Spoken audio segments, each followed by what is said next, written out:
Hello friends, welcome to the Enlighten Academy. So current affair series का ये next video है और आज हम लोग डिस्कस करेंगे बहुत सारे इंपॉर्टेंट टॉपिक्स। तो जिसमें सबसे पहला टॉपिक है COP। काफ़ी न्यूज़ में है ये, इसे कहते हैं कॉन्फ्रेंस ऑफ पार्टीज, करेक्ट। और इस बार होने वाली है कॉन्फ्रेंस ऑफ पार्टी की मीटिंग 27। ऑलरेडी ये हो चुकी है मीटिंग। तो चलिए हम लोग डिस्कस करते हैं कि conference of party meeting exactly है क्या है इसका इतिहास और किस तरीके से एग्जाम में क्वेश्चंस आ सकते हैं। तो मैं वंस फॉर एंड ऑल इस पर्टिकुलर टॉपिक से जितने भी क्वेश्चन आने की संभावनाएं हैं वो मैं आपको रूल आउट कर दूंगा, क्योंकि हर एक चीज़ कॉन्फ्रेंस ऑफ पार्टी से जुड़ी हुई मैं आपको यहाँ पे बता दूंगा, ठीक है। तो चलिए पहले हम करंट पे बात कर लेते हैं, करंट अफेयर पे। कॉन्फ्रेंस ऑफ पार्टी की जो मीटिंग है वो कहाँ हो रही है इस बार? इजिप्ट की एक सिटी पे जिसका नाम है शर्म अल शेख। रिजॉर्ट सिटी कहा जाता है इजिप्ट की, वहां पे ये मीटिंग होने वाली है, ठीक है। ओके, कितने मेंबर्स हैं इसमें जो इसको अटेंड करेंगे? टोटल 197 मेंबर कंट्रीज हैं। COP 27 conference of party. अब देखिए कॉन्फ्रेंस ऑफ पार्टी एग्जैक्टली है क्या? ये है हाईएस्ट डिसीजन मेकिंग बॉडी।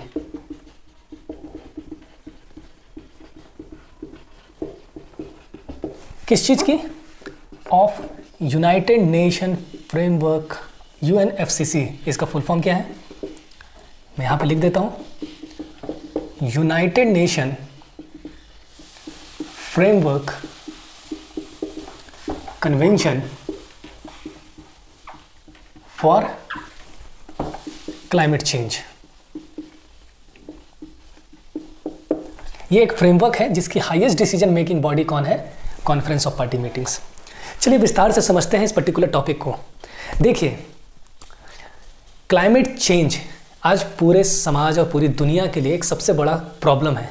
ये थर्ड वर्ल्ड वॉर से भी ज़्यादा डिवास्टेटिंग अगर कुछ है हमारे जीवन में तो वो क्या है? क्लाइमेट चेंज की इशू। उतने लोग वॉर से भी नहीं मरेंगे इस दुनिया में जितना क्लाइमेट चेंज से मरने की आशंकाएं बताई जा रही है। तो हम समझते हैं कि क्लाइमेट चेंज एग्जैक्टली है क्या। देखिए एक बात समझिएगा, 1750 के अंदर इंडस्ट्रियल रिवॉल्यूशन हुआ।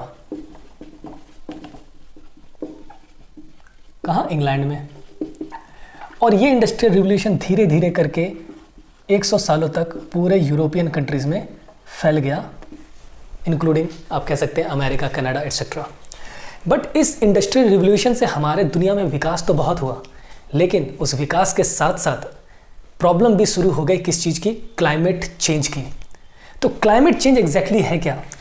अगर 1850 पे पूरी दुनिया का ग्लोबल एवरेज टेम्परेचर जिसे बोला जाता है वो जितना भी रहा होगा, वहां से जो ग्लोबल एवरेज टेम्परेचर है, औसतन तापमान पूरी दुनिया का, उसमें कितना प्रतिशत का बदलाव हुआ? ठीक है, कहा जाता है रिसेंट डेटा के हिसाब से कि इस पर्टिकुलर टाइम से 1.1 डिग्री सेल्सियस का बदलाव 2020 तक हो चुका है।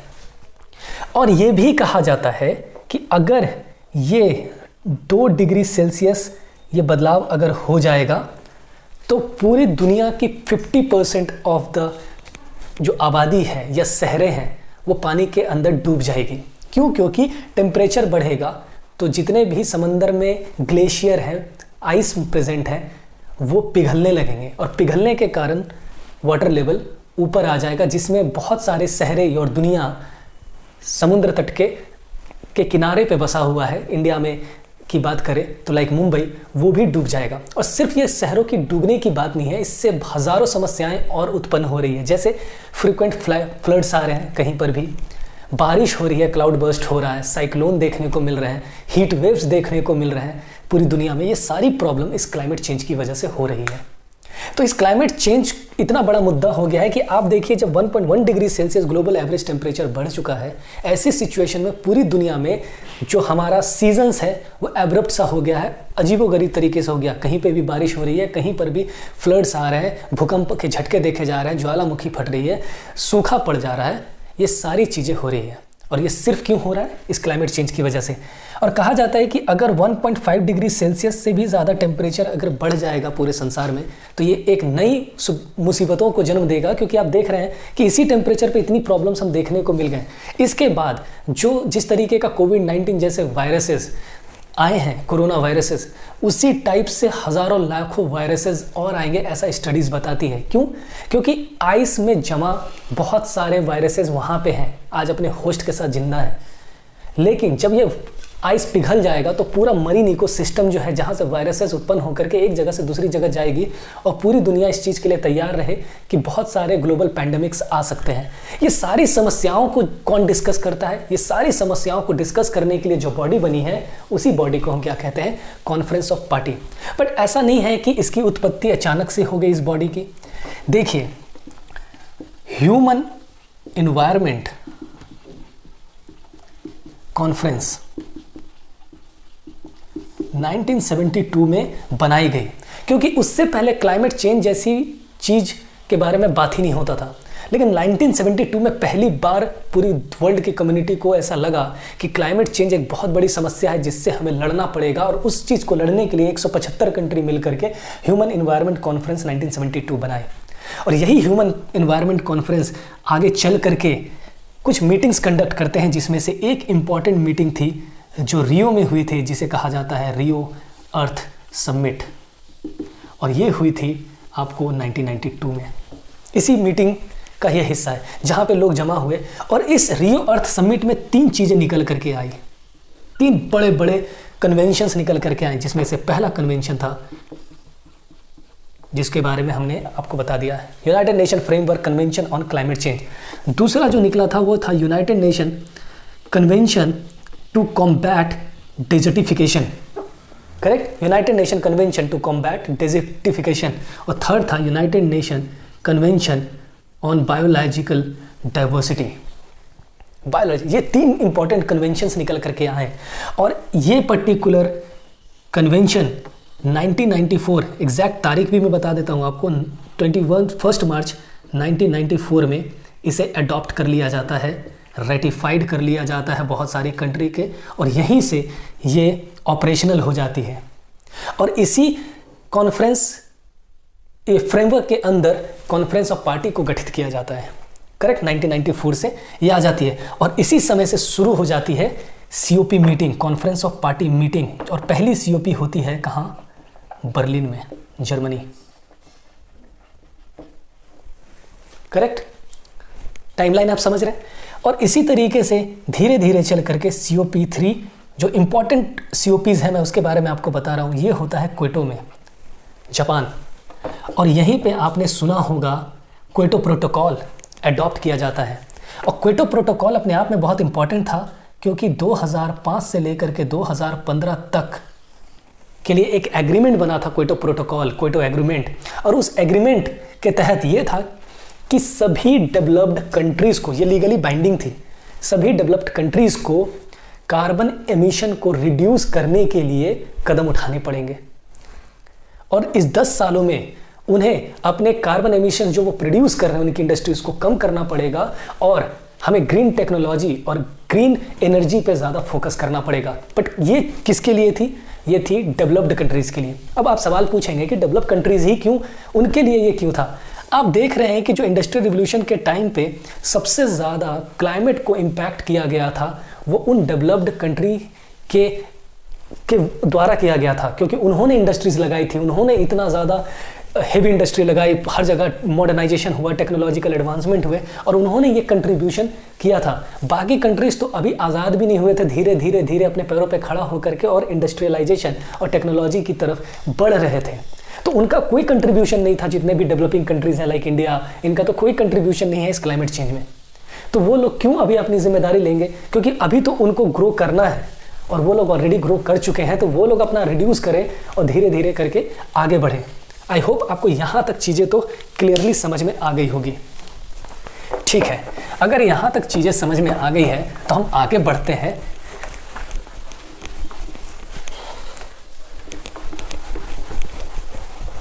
ठीक है, अब आगे बढ़ते बढ़ते हम पहुँचेंगे COP 15 में जो कहाँ हुई थी, कोपेनहेगन, कोपेनहेगन, ठीक है। और ये कोपेनहेगन कहाँ है, स्वीडन में। अब अगर मैंने कोपेनहेगन बताया तो मैं आपको अभी जस्ट बता रहा हूँ, ह्यूमन इन्वायरमेंट कॉन्फ्रेंस जो बनी थी 1972 के टाइम पे, वो भी कोपेनहेगन में ही बनी थी, ठीक है। चलिए, सॉरी नॉट कोपेनहेगन में नहीं बनी थी, माय अपॉलॉजी, स्वीडन में बनी थी, ठीक है। स्वीडन में कह रहा हूँ, ये हुई थी कोपेनहेगन में, करेक्ट। अब CO15 में एक इंपॉर्टेंट चीज़ हुई थी, यूएस की उस टाइम पे सेक्रेटरी हुआ करती थी, secretary of state Hillary Clinton. उन्होंने इस पर्टिकुलर कोपेनहेगन में ये बात कही कि हम एक ग्रीन क्लाइमेट फंड बनाएंगे।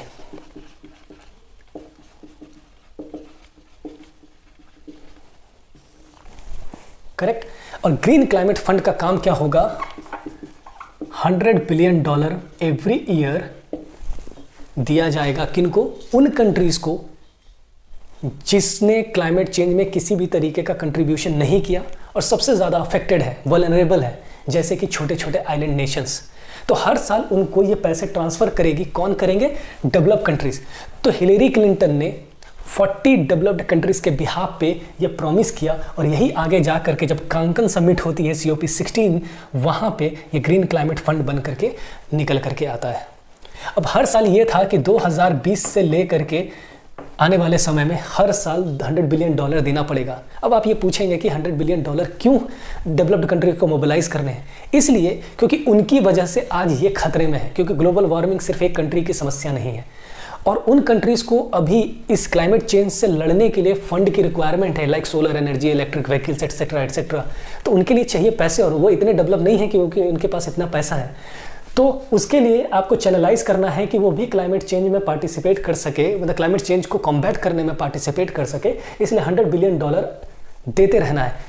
2022 आ गया है, लेकिन अभी तक ये $100 बिलियन का जो क्लाइमेट फंड जो बना था वो आज तक पूरा नहीं हो पाया। और ये जो इसमें 40 कंट्री हैं, वो जितना ज़्यादा अपना कार्बन एमिशन प्रोड्यूस किए हैं उसी के बेसिस पे पैसे फंड करेंगे। लाइक मैं एग्जांपल बता देता हूँ, US $40 इसमें फंड करेगा, और बाकी कंट्रीज जो हैं लाइक जर्मनी, फ्रांस, ये सब जो अपना अपना कंट्रीब्यूशन देंगे इन प्रोपोर्शन। चलिए, ये तो हो गई बात। अब यहाँ पे आते हैं COP21 जो 2015 में हुई थी पेरिस में। अब यहाँ से ही निकला था पेरिस एग्रीमेंट, और इस पेरिस एग्रीमेंट आज के डेट में सबसे बड़ा एग्रीमेंट है, क्योंकि ये बताती है कि 2015 से लेकर के 2030 तक किस तरीके से सभी नेशंस को, 197 कंट्रीज़ को क्लाइमेट चेंज से लड़ने के लिए क्या क्या कदम उठाने पड़ेंगे। करेक्ट, इंडिया भी एक पार्टी है इस पर।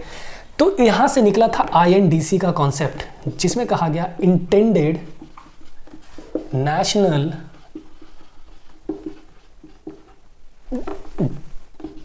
Determined contribution. स्टार्टिंग में ये थी, बाद में जाकर के NDC हो गई है, सिर्फ नेशनली डिटरमिन्ड कंट्रीब्यूशन, कि हर कंट्री को क्लाइमेट चेंज में वो किस तरीके से रोकने के लिए वो अपना क्या क्या कंट्रीब्यूशन करेंगे।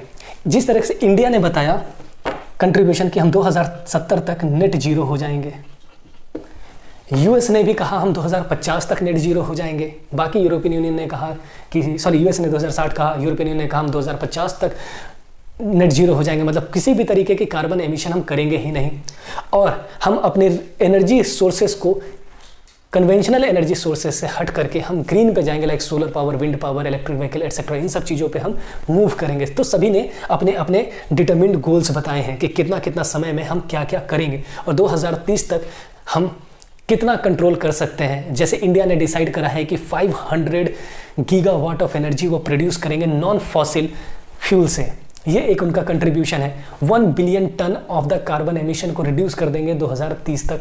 ये सब कुछ पर्टिकुलरली इंडिया के कंट्रीब्यूशन से, और आपको वही जानना ज़रूरी है। और यहाँ पे इतनी बातें हो गई है, अब आते हैं फटाफट COP26। जो लास्ट COP हुई थी वो कहाँ हुई थी, ग्लासगो, ठीक है, ग्लासगो में, ये स्कॉटलैंड में है, करेक्ट। अब यहाँ पे मोदी जी गए थे, तो यहाँ से 2 इनिशिएटिव की उन्होंने अनाउंसमेंट करी थी। एक तो लाइफ इनिशिएटिव, जिसके बारे में ऑलरेडी मैंने करंट अफेयर पे बता दिया है, लाइफ स्टाइल फॉर एनवायरनमेंट, और दूसरी थी EV30 @ 30, कि इलेक्ट्रिक व्हीकल पे हमें शिफ्ट करना है 2030 तक, कंप्लीटली फेज्ड आउट कर देने हैं जितने भी हमारे पेट्रोल और डीजल से गाड़ियां चलती हैं। तो ये 2 कॉन्सेप्ट ग्लासगो समिट में दिया गया था। क्लियर? ठीक है। अब COP27 जो अभी कंक्लूड करी गई है इजिप्ट के शर्म शेख में, वहाँ पे भी बहुत सारी इंपॉर्टेंट डेवलपमेंट निकल करके आई है, तो उसको भी हम विस्तार से एक एक करके बात करेंगे, क्योंकि करंट अफेयर में आपको वो चीज़ भी पूछा जा सकता है। ठीक है, चलिए हम उस पर भी डिस्कस करते हैं। देखिए COP27 में क्या क्या हुआ है और एग्ज़ाम में आपको यहाँ से क्वेश्चन कहाँ से निकल सकते हैं। COP27 में सबसे पहले आपको समझना है कि जो एजेंडा था वो था loss and damage. Loss and damage, अब ये लॉस एंड डैमेज कुछ नहीं है, ये वही एजेंडा है जो ग्रीन क्लाइमेट फंड की बात करते हैं, लॉस एंड डैमेज फंड, कि कंट्री ने जो लॉस और डैमेज हुई है, छोटे छोटे कंट्रीज, उनको आप कब फंड करेंगे, किस तरीके से ये मैकेनिज्म तैयार होगा कि $100 बिलियन जो पैसे फंड करने हैं उनको देने के लिए, वो कब सच्चाई में बदलेगी। तो यहाँ ये एजेंडा रखा गया COP27 में। क्लियर? ओके। अब COP27 में कुछ अलायंसेस भी निकली, जिसमें पहला अलायंस था MAC, that means mangrove alliance for climate, mangrove alliance for climate. अब आपको समझना है कि ये जो इनिशिएटिव है ये किसके द्वारा स्टार्ट की गई, यही क्वेश्चन आ सकता है एग्जाम में। इनिशिएटिव लेड बाय 2 कंट्री थी, UAE एंड इंडोनेशिया। करेक्ट? और इस अलायंस में टोटल कितने कंट्रीज हैं? 7 कंट्री। UAE इंडोनेशिया के साथ है India, Japan, Sri Lanka, Australia and Spain. ये टोटल 7 कंट्री होंगी इस अलायंस में। तो क्वेश्चन आ सकता है कि मैक में कौन कौन से मेंबर हैं। अब इस पर्टिकुलर का पर्पस क्या है? 2 चीजें, एक तो कंजर्व करना, conserve and restore mangrove forest. अब मैंग्रोव फॉरेस्ट क्या होता है ये भी आप समझ लीजिए यहीं पे, क्योंकि यहाँ से भी आपको ज्योग्राफी के अंदर या क्लाइमेट के अंदर क्वेश्चन, इन्वायरमेंट के अंदर क्वेश्चन आ सकते हैं। मैंग्रोव फॉरेस्ट बेसिकली छोटे ट्रीज एंड श्रब्स होते हैं जो कहाँ प्रोड्यूस होते हैं? कोस्टल एरियाज में, जहाँ पे लैंड और पानी का बॉर्डर होता है और ये पानी के अंदर सबमर्ज्ड होते हैं ये ट्रीज।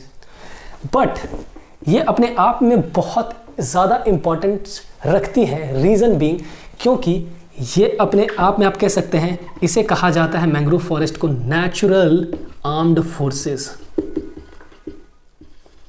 सुनामी के इफेक्ट को कम करती है, सॉइल जो होते सॉइल को पकड़ करके रखती है, तो पोल्यूशन जो हमारे मरीन इकोसिस्टम में होता है उसको ये प्रोटेक्ट करके रखती है, पहली बात। दूसरा, इसे कार्बन स्टोर एंड सिंक भी कहा जाता है of the world of the earth and climate, sorry carbon sink of earth. क्यों? क्योंकि आप फॉरेस्ट अगर मान लेते हैं कि फॉरेस्ट जितना, क्योंकि फॉरेस्ट में कार्बन को वो एब्जॉर्व करेगी, तो मैंग्रोव फॉरेस्ट 10 टाइम्स लार्जर, आप कह सकते हैं 10 टाइम्स मोर कार्बन एब्जॉर्व करती है in comparison to the forest, और 4 टाइम्स फास्टर भी करती है फॉरेस्ट के कंपैरिजन में, कार्बन को स्टोर करती है। तो जब हम क्लाइमेट चेंज की बात कर रहे हैं और कार्बन एक सबसे बड़ा कंट्रीब्यूशन है इस पर्टिकुलर ग्लोबल वार्मिंग में, तो कार्बन को कंट्रोल करना सबसे इंपॉर्टेंट चीज़ है, इसलिए हमें मैंग्रोव को बढ़ावा देना पड़ेगा।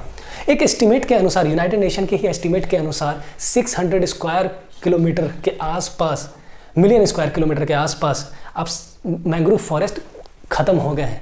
क्यों? क्योंकि ह्यूमन जिस तरीके से कोस्टल एरियाज में डेवलपमेंट कर रहे हैं उससे मैंग्रोव फॉरेस्ट खत्म होते चले जा रहे हैं, तो उनको प्रोटेक्ट करना और उनको रीस्टोर करना सबसे ज़्यादा ज़रूरत है आज के डेट में। यही इनिशिएटिव के लिए मैक को लॉन्च किया गया है। क्लियर? Mangrove forest. अब मैंग्रोव फॉरेस्ट पे हम बात करते हैं, तो लार्जेस्ट मैंग्रोव फॉरेस्ट कौन है? That is Sundarban. इंडिया के केस में सबसे ज़्यादा मैंग्रोव फॉरेस्ट कहाँ पाया जाता है? वेस्ट बंगाल में। इंडिया का कंट्रीब्यूशन क्या है? आप कह सकते हैं कि 50% है, half of all the mangroves present in the south Asia. South Asia में जितना भी मैंग्रोव फॉरेस्ट है उसका हाफ इंडिया के ही अंदर है। अगर आपको पूछा जाएगा सबसे ज़्यादा लार्जेस्ट मैंग्रोव कहाँ पाई जाती है, लार्जेस्ट मैंग्रोव फॉरेस्ट कहाँ है, तो आप क्या बोलेंगे, इंडोनेशिया। और एक और बात, जब इंडोनेशिया आई है तो यहीं पे international research centre for mangrove बनाया जाएगा, लॉन्च यहाँ पे इस्टेब्लिश किया जाएगा, कहाँ, इंडोनेशिया में। Very very important from the exam point of view. ठीक है, अब देखिए एक दूसरी अलायंस भी यहाँ पे बनी है, वो है इंटरनेशनल ड्रॉट रेजिलियंस अलायंस, जिसे IDRA बोला जा रहा है। ठीक है, और ये बेसिकली इनिशिएटिव जो है वो led by Spain and Senegal, ये 2 कंट्री लेड कर रही है। इसमें टोटल 30 मेंबर्स होंगे। सो डेजर्ट को बेसिकली ड्रॉट जो कंडीशन देखी जाती है उससे लड़ने के लिए एक अलायंस बनाई गई है, जिसको हम क्या बोल रहे हैं, international drought resilience alliance IDRA। ये भी COP27 के अंदर निकल करके आई है। करेक्ट। एक और बात COP27 में आई थी, एक टर्म जो आपको मे भी जानना ज़रूरी है एग्जाम पॉइंट ऑफ व्यू से, that is called green washing. Green washing United nation secretary general ने कहा है सभी उन कंपनीज़ को कि आप ग्रीन वॉशिंग मत करें। ग्रीन वॉशिंग का मतलब ये है कि जिस तरीके से कंपनीज़ और सरकारें ये क्या करती है कि बहुत सारे प्रोजेक्ट को ग्रीन प्रोजेक्ट दिखा करके कि क्लाइमेट के लिए बेटर है, वो पेपर पे दिखाती है, लेकिन एग्जैक्टली वो प्रोजेक्ट ग्रीन प्रोजेक्ट्स नहीं है और वो ग्रीनरीज को या क्लाइमेट चेंज को जो बेसिकली और बढ़ावा ही दे रही है, ना कि उससे कॉम्पैक्ट करने के लिए काम कर रही है। तो कंपनीज क्या कर रही है, बहुत सारे प्रोजेक्ट्स को ग्रीन प्रोजेक्ट दिखा करके अपने आप को साबित कर रही है कि हम बहुत अच्छे से क्लाइमेट चेंज पे क्या कर रहे हैं, उसको रोकने के लिए लड़ रहे हैं। बट ऐसा नहीं है। तो वार्निंग दिया गया कि 1 साल का समय दिया गया है सभी कंट्रीज़ के कंपनीज़ को, बड़े बड़े जाइंट्स को, कि आप ग्रीन वॉशिंग को स्टॉप कर लीजिए, अदरवाइज यूनाइटेड नेशन जो है वो इस चीज़ को बर्दाश्त नहीं करेगा। तो ग्रीन वॉशिंग आप एक टर्म कहीं एग्जाम में पूछ लिया जाए, जो कंपनी प्रैक्टिस कर रही है आजकल के ज़्यादातर अपने प्रोजेक्ट्स को ग्रीन प्रोजेक्ट दिखा रही है। करेक्ट है। तो ये टोटल है COP कॉन्फ्रेंस ऑफ पार्टी की टॉपिक से। आई होप आपको ये पूरा टॉपिक एक बार में बहुत अच्छे से समझ में आ गई होगी। अगर आपको ये वीडियो अच्छा लगा है तो आप अपने दोस्तों के साथ शेयर करें और चैनल को भी सब्सक्राइब करें। नेक्स्ट टॉपिक में हम दूसरे ऑर्गेनाइजेशन और मीटिंग्स के बारे में डिस्कस करेंगे। तब तक के लिए जय हिंद।